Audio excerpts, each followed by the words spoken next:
കടൽ കലിതുള്ളി ആഞ്ഞടിക്കുമ്പോഴും അഴിമുഖത്ത് KSINCയുടെ ആഡംബര കപ്പലായ നെഫർട്ടിറ്റിയുടെ അപകടയാത്ര. Fort Kochi കടലിലാണ് Nefertiti വിനോദസഞ്ചാരികളുമായി അപകടയാത്ര നടത്തിയത്.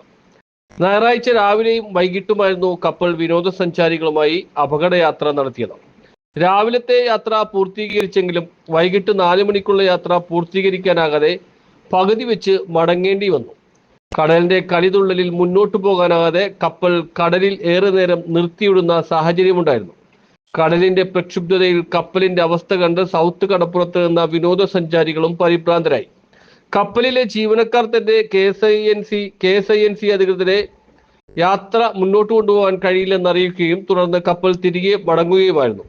പുറംകടൽ വരെ യാത്ര ചെയ്യുന്നതാണ് ഈ ആഡംബര കപ്പൽ. അതേസമയം യാത്ര പോകരുതെന്ന യാതൊരു അറിയിപ്പും പോർട്ട് അധികൃതരിൽ നിന്ന് ലഭിച്ചിരുന്നില്ലെന്നും നേരത്തെ ഓൺലൈൻ വഴി ബുക്കിംഗ് എടുത്തവരുമായാണ് യാത്ര ചെയ്തതെന്നും രാവിലത്തെ യാത്രയിൽ കുഴപ്പമൊന്നും ഉണ്ടായില്ലെന്നും KSINC അധികൃതർ പറഞ്ഞു.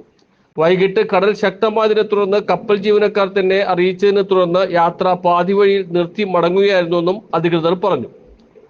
ബോൾഗാട്ടിയിൽ നിന്നാണ് ഈ കപ്പൽ യാത്ര ആരംഭിക്കുന്നത്. News bureau, Kochi.